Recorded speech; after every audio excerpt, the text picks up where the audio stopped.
Hello, karibu sana Odem Ministry.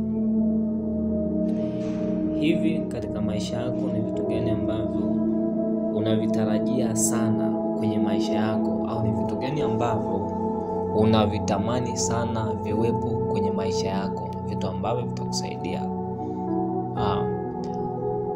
Kila mtu hapa duniani anatafuta vitu ambavyo vitamsaidia kwenye maisha yake, na kila mtu anafanya vitu ambavyo vitakuwa msaada kwa ajili ya uhai wake, lakini pia kwa watu wengine.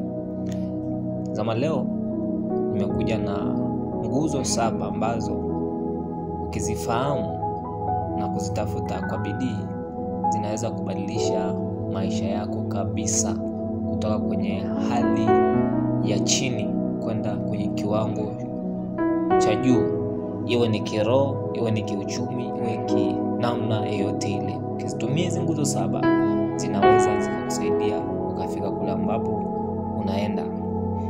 Namba 1, power au nguvu au mamlaka. Nguvu au mamlaka ni uwezo wa kudhibiti hali ya kufanya maamuzi na kushawishi mwelekeo wa maisha yako. Bila nguvu unaweza kuishi maisha ya kuendeshwa na wengine. Manake kama usipokuwa na nguvu, lazima usiwe na maono, lakini pia lazima ukose vitu ambavyo vitakusaidia wewe, na utashangaa unaweza ukawa unaishi maisha ambao wengine wanakuendesha wanavyotaka. Manake utaishi mtu ambaye hauna maono. Kwa hiyo lazima uwe na uweza ndani yako, power lazima iwepo ndani yako. Aina gani? Lazima uwe na nguvu ya kiroho ambayo inakuwezesha kushinda majaribu na vita vya kiroho. Kwenye maandiko kusoma Luka 10:19 inaelezea vizuri kabisa kwa habari ya nguvu ya kiroho ambayo unastahili uwe nayo ndani yako. Lakini pia lazima uwe na nguvu ya kimaamuzi wewe mwenyewe. Maana usipokuwa na nguvu ya kimaamuzi ndani yako, pia inaweza ukakosa ujasiri, kwa sababu nguvu ya kimaamuzi inakupa ujasiri wa kuchagua sahihi hata kama ni vigumu. Lazima uwe na ujasiri. Lakini pia lazima uwe na nguvu ya fedha ambayo inakuwezesha kusaidia wengine na kuishi bila utegemezi usiokuwa wa lazima kwa watu wengine. Maandiko yanasema, lakini utapokea nguvu akisha kuajilia Roho Mtakatifu wenu. Matendo 1:8 ukisoma utaona.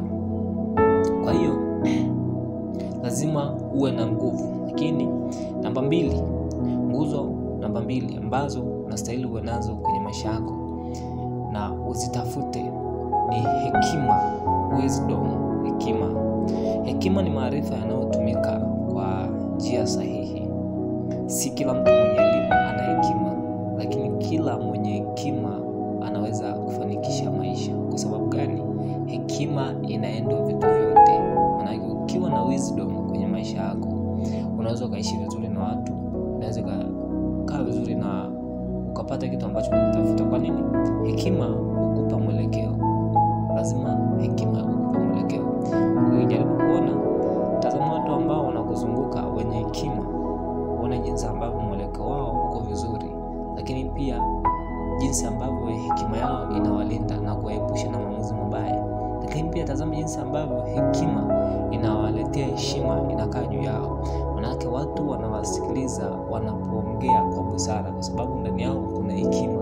Ushangaa watu wengi sana wanakuzunguka ukiwa na hekima, kwa sababu wanakutazama, wanaona kabisa kwamba huyu mtu ana hekima.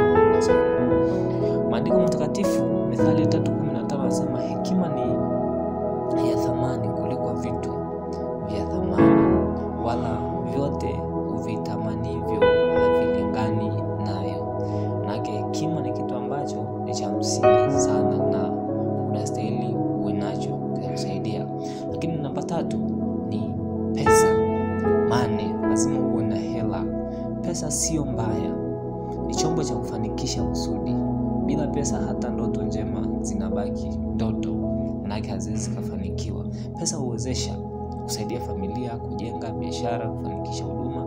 Lakini pia pesa husaidia kutoa heshima. Watu usikiliza zaidi ukiwa na uwezo wa kifedha. Unaweza ukawa maskini watu wasikusikilize, ila ukiwa na fedha watu wanakusikiliza. Lakini pia pesa hutoa uhuru, unafanya maamuzi bila shinikizo la kulala njaa. bila mtu wote kufanya chochote, kwa sababu una hela yako ambayo umeitafuta wewe mwenyewe. Biblia inasema mwenye fedha huwa na rafiki wengi, Mithali 19 mstari wa 4. Kasome vizuri, fedha ni muhimu uwe nayo na itakusaidia sana. Namba 4, nguvu ya mwili na akili, strength. Lazima uwe na nguvu ya mwili na akili.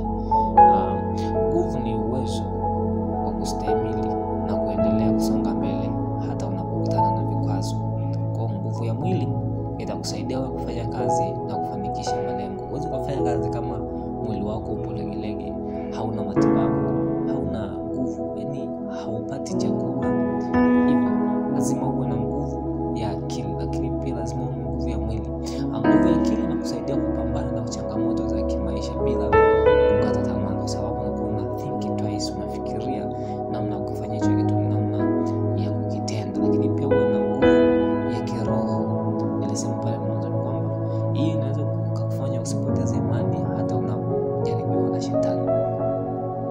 Biblia Zaburi 29:11 inasema kwamba Bwana atawapa nguvu watu wake, Bwana atawabariki watu wake kwa amani. Kwa hiyo Mungu atakupa nguvu kama ukiitafuta na ukahitaji.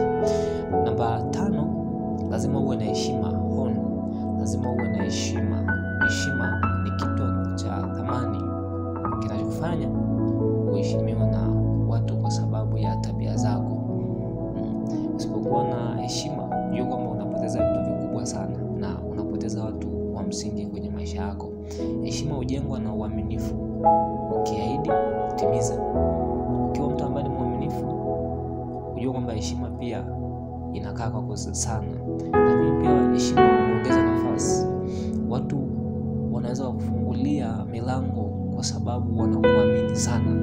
Watu wanaweza kukupa kwa sababu wanakuamini sana.